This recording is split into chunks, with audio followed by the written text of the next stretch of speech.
Dude, thanks, man. Thank you, Bet. Thank you, everybody. Thank you. Hey, Bob. Please. Hey, Rice. Thank you, Trey. Thank you for being a great colleague and even better friend, and most importantly, thank you for combing your hair today, Trey. This version's a good one. Thank you. Everybody's laughing because you know exactly what I'm talking about, don't you? I want to thank, I see all my friends and colleagues here. I want to thank you all for joining me here today. I want to thank our Librarian of Congress, Dr. Hayden, for having us here in this beautiful hall. Thank you very much. I remember meeting your mom right here on this stage not too long ago. Anytime I come here, I can't help but think back to this pivotal time in my life. It was the summer of 2012. I was about to speak at a local Chamber of Commerce group when I got this phone call, right up there in the reading room, which is what many of us members of Congress go to. And the phone call was from Beth Myers from the Romney campaign. And at this point, I knew that I was being vetted for vice president, but I hadn't heard anything. I didn't know how serious this was. I didn't think they'd pick a guy from the House anyway. So Beth starts to walk me through how I would need to fly up to Boston incognito.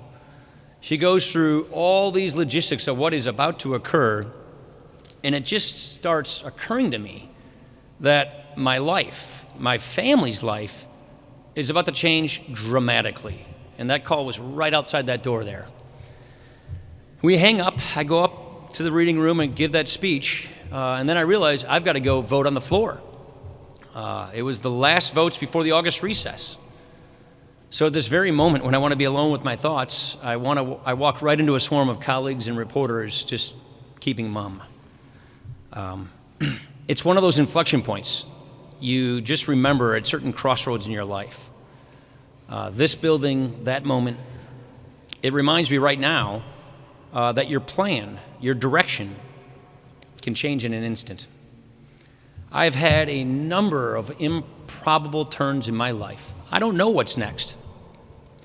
But before I go, I am grateful to have the chance to share a few thoughts and to say goodbye. I'm grateful to say goodbye to you, to this job, and to this incredible institution we call the House of Representatives. A long time ago, I came here to Capitol Hill as an intern for one semester in college. The plan was pretty simple. One semester here in Washington, learn something, that's it. Since then, I have been surrounded by some incredible people. The mentors who helped set me on the right path. Jack Kemp, Bill Bennett, Bob Woodson. The intellectual giants who guided me in the things that I wanted to pursue. The people of southern Wisconsin who gave me the chance to work for them. The staff who always made me better. The president and the vice president for being my partners in government. The colleagues who became lifelong friends. And of course, my family. This whole thing started as a family affair. My mom, my brother Tobin, my sister-in-law, they ran my first campaign. My mom was my scheduler, and so no one would turn down your mom when she calls to ask you to go speak to their group. It was a great setup.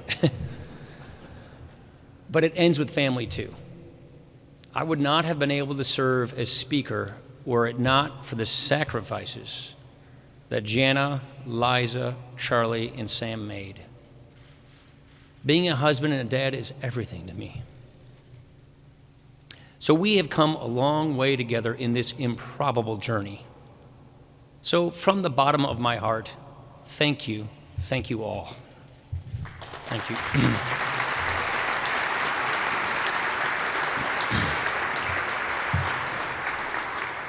Over the years, and especially lately, I've always thought about this. I've been thinking to myself whether my dad would be proud of me. Would he be proud of what I'm doing, what I did? I lost him at a young age, before he really had a chance to shape my path in life. I don't know what he thought I would make of myself. I was too young. But this was certainly not my plan, not even close. All I keep thinking is, every time I go back to this, is what a country. I mean, what a country. Where someone of an unassuming Midwest upbringing gets the chance to be a part of all of this. What a country. You can pursue whatever your passion is wherever it takes you. I mean, that's the American idea, isn't it? The condition of your birth isn't your destiny. Your struggle isn't your destiny. It's part of your journey. You know, it's all laid out right there in the first words of the Constitution. Before first principles even, a first mission to achieve a more perfect union. We are conditioned to recognize that we are imperfect, but we are called to do better.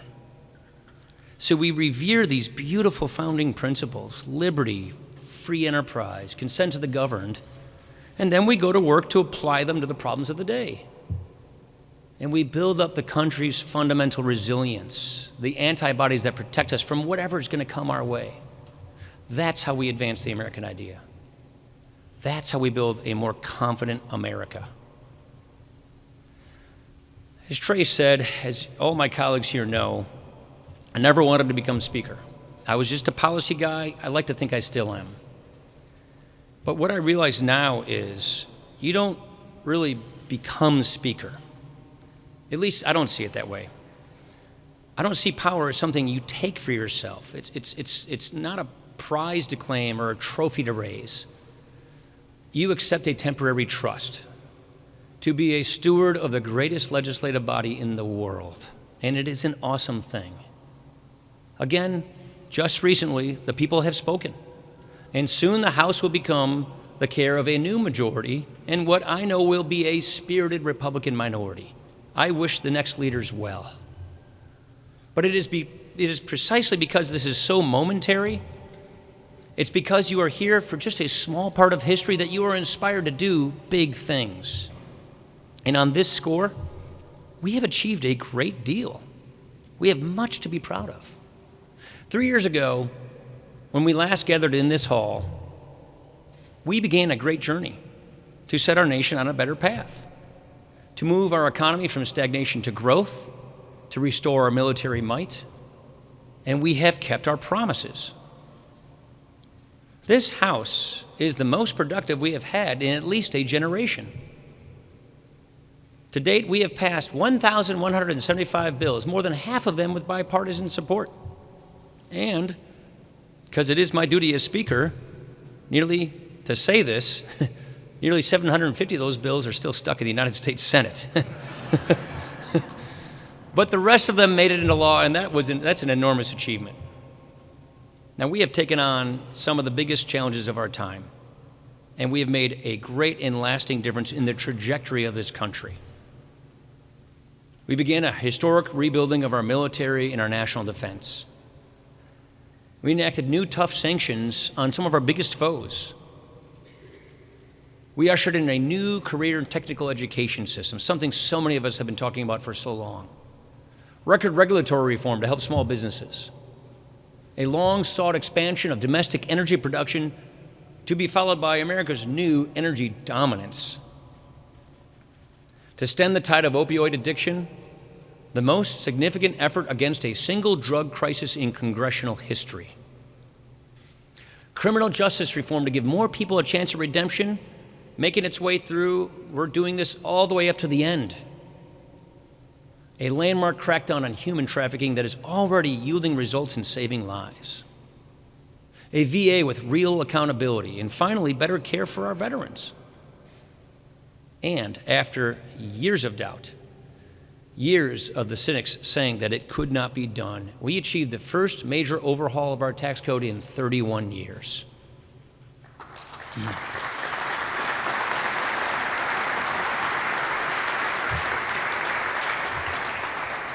Think about it, because I know I have a lot. I see Kevin back there. He's thought about this a lot. We went from the worst tax code in the industrialized world to one of the most competitive. This is something I worked on literally my entire adult life. And it's something that will help improve the lives of people for a long time to come. It's one of those sort of elusive generational reforms. It's why we do this. Now, certainly, one Congress cannot solve all that ails us. Not every outcome has been perfect. But that's our great system at work. And I'm darn proud of what we've achieved together to make this a stronger and a more prosperous country. You know, my mentor, Jack Kemp, he once said that the central task of any political party is to offer people superior ideas of government. I see it as even more than a task or an obligation. I see it as a labor of love. Yes, you can make a career out of criticism. You can deal from that deck all day long. Many people do, and I certainly don't begrudge them that. It seems like an easy living. But well done is always, always a better pursuit than well said, isn't it? In this business, you catch slings and arrows. It is a price that I have been happy to pay, because nothing is as fulfilling as pursuing an idea that will truly make a difference in people's lives and seeing it through from start to finish. To me, that is the ultimate proving ground of politics. It is the great manifestation of this experiment in self-government. And I got to tell you, the more you get into it, when you choose to truly engage in the process rather than merely endure it, the more you come to see that even our most complex problems are solvable. I gotta say, I leave here as convinced I was at the start that we face no challenge that can be overcome by putting pen to paper on good, sound policy, by addressing head-on the problems of the day. The state of politics, though, is another question. And frankly, that's one I don't have an answer for. You know, we have a good sense of what our politics should look like. A great clash of ideas, a civil, passionate discourse through which we debate and resolve our differences. A system of government, our system doesn't just allow for that, our system depends on that. One side may win, one side may lose, we dust ourselves off, and then we start anew, knowing that each one fought in pursuit of their honest ideals. But today, too often, genuine disagreement quickly gives way to intense distrust. We spend far more time trying to convict one another than we do trying to develop our own convictions. Being against someone has more currency than being for anything. And each of us has found ourselves operating on the wrong side of this equation from time to time. And all of this gets amplified by technology, with an incentive structure that preys on people's fears and algorithms that play on anger. Outrage has become a brand. And as with anything that gets marketed, it gets scaled up. It becomes more industrialized, more cold, more unfeeling. And that's the thing. For all the noise, there is actually less passion, less energy. We sort of default to lazy litmus test and shop-worn denunciations. It's just emotional pablum fed through a trough of outrage. It's exhausting. It saps meaning from our politics. And it discourages good people from pursuing public service. I mean, the symptoms of it are in our face all the time. And we have to recognize that its roots run deep, deep into our culture, deep into our society today. And all of this pulls on the threads of our common humanity in what could be our unraveling. But nothing says it has to be this way. We all struggle.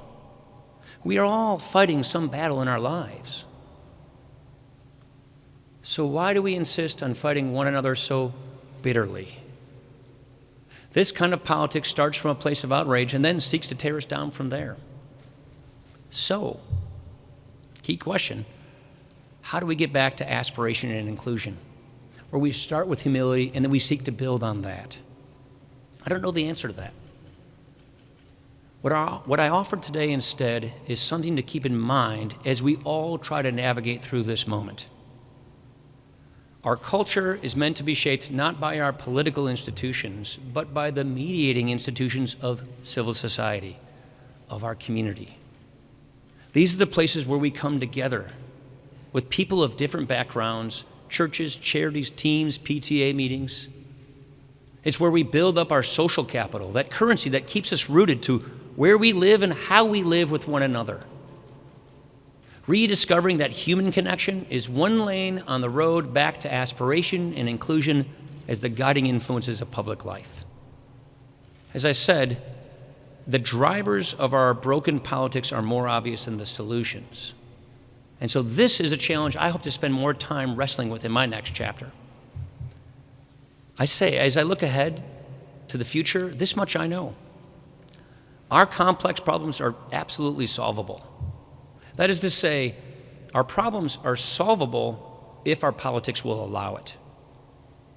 There are three big ones in particular that I think we can tackle in the years ahead as a country. They are challenges that have vexed this country for many years. And as I leave, I recognize so much more work needs to be done.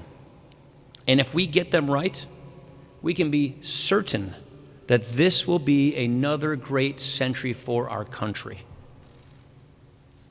You all know that finding solutions to help people lift themselves out of poverty is a personal mission for me and for many others. I think we've made a real progress here in a relatively short time. 4 years ago, when our nation marked the 50th anniversary of the war on poverty, we exposed some pretty hard truths. For all the billions spent, all the bureaucracies and programs created, we barely moved the needle. But we have begun to break this monolith. New opportunity zones, which are part of tax reform, will bring more investment into distressed communities. Social impact bonds will push more private capital toward community leaders that are solving big problems, whether it's helping the homeless or reducing recidivism. New workforce reforms, job training programs, and case management approach, those are things that will help more people move from welfare to work. We got a long way to go, no two ways about it, but this is what I find to be so dynamic about free enterprise. It is not just about creating jobs. It's about restoring the meaning of a job, the meaning of work. It's not just about getting people off of the sidelines, it's about helping get people on the path of life.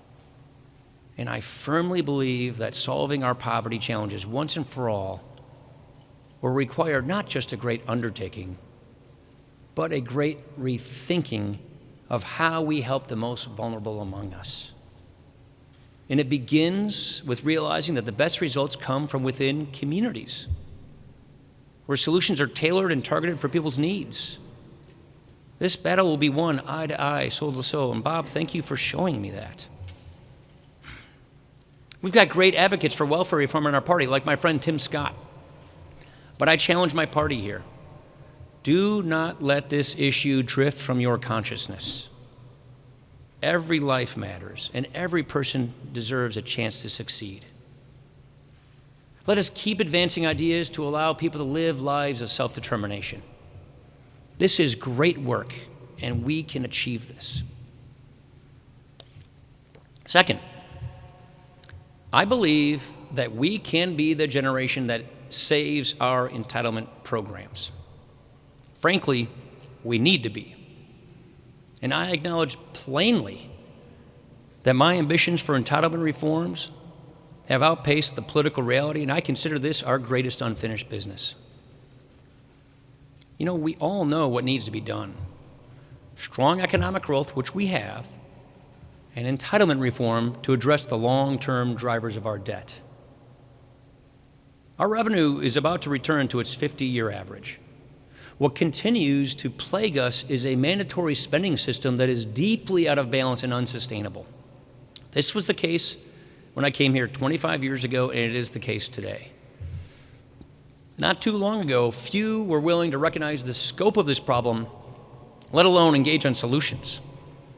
Our government wasn't even inclined to examine our long-term fiscal picture. It didn't even work that way. We had to go about changing the debate before we could begin to even try and change people's minds.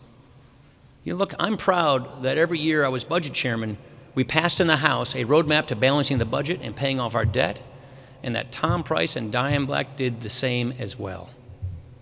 In this Congress, we came within one vote of real healthcare entitlement reform. Think about that. Federal healthcare spending, it remains the principal driver of entitlement spending. Our bill would have reformed 2 of our major healthcare programs to make them sustainable and to meet the healthcare needs of our country.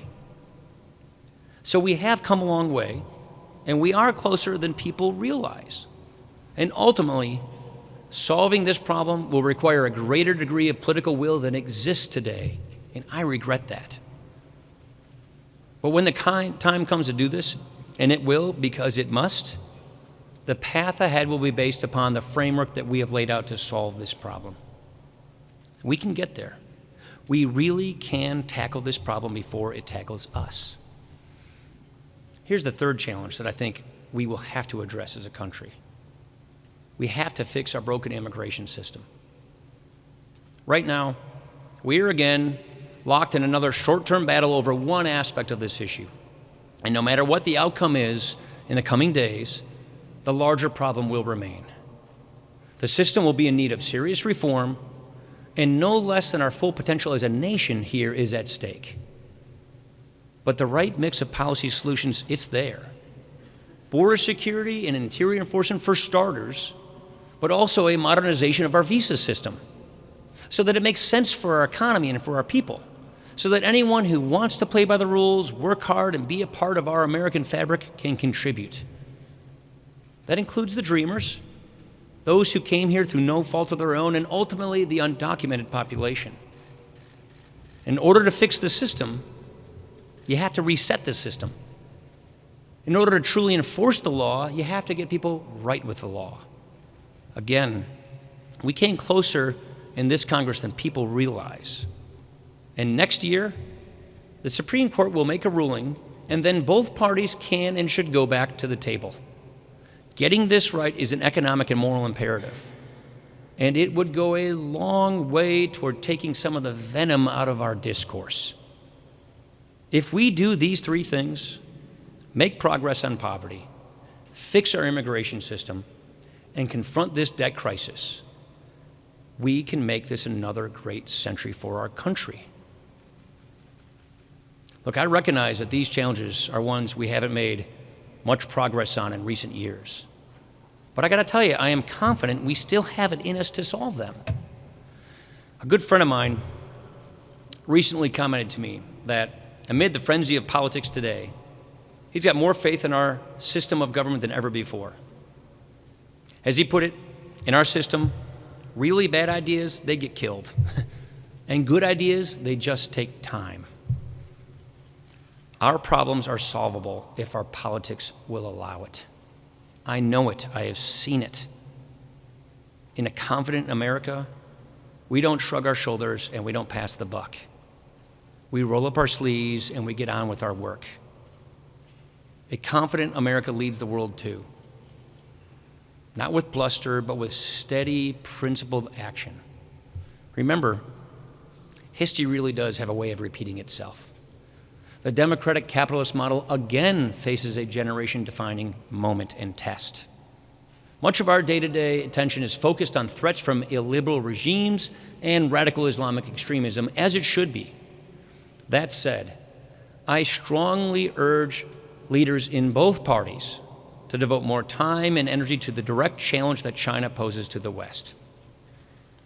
China unabashedly offers an alternative in the form of an authoritarian model with a veneer of 21st century capitalism. And the sense I get from when I've been traveling overseas as speaker is that our allies wonder whether we're really still in the game here or not. When we show that our way of doing things still has juice, that we can do the most good for the most people, liberty gains ground. When we get complacent, we risk seeing more countries go in the direction of the autocrats. A confident America, it stands up to its challengers by committing to the pillars of international relations, by leading. In addition to rebuilding our military and giving our intelligence community the tools it needs, this Congress has worked to strengthen our security cooperation with our allies, particularly through NATO and the Indo-Pacific region. And good security cooperation, it goes hand in hand with strong economic ties.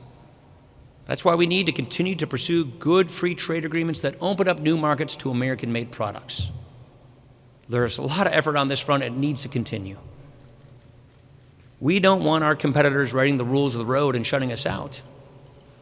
And a confident America exercises clear moral leadership. We need to continue to work together to promote things like Global Health Initiative, fight human trafficking, and be a voice for the voiceless. Our economy is strong. Our military might is second to none. And clear American leadership in the world makes the most of both of those things. So for each of the challenges that I have discussed here today, there are people of goodwill in both parties who are ready and willing to take action. Everyone does not need to agree on everything, and everyone doesn't need to disagree on everything either. All you need is enough people of good faith willing to take up an idea. That's a good start. So what comes next? Well, we're going to have a lot of new faces around Congress next year. You know, I hear a lot of good things about this new fresh-faced guy from Utah. So here's my advice to members new and members old. This place is full of wonders and opportunity, but do your best to stay grounded. The way I think of it is either you change things or things change you. So you have to keep your sense of self. You got to work hard around here at staying who you are. Insist on it. It's what I've been praying about literally every morning since I first came here, to keep my sense of self. I knew when I took this job, I knew when I became speaker, I would become a polarizing figure. It just comes with the territory. But the one thing I leave most proud of is that I like to think I am the same person now that I was when I arrived. Still, never forget that excitement that brought you here. Remember how awestruck you felt the first time you stepped on the House floor. Keep that feeling, especially when the so-called experts tell you need to tack this way or tack that way. Hone your abilities to advance ideas.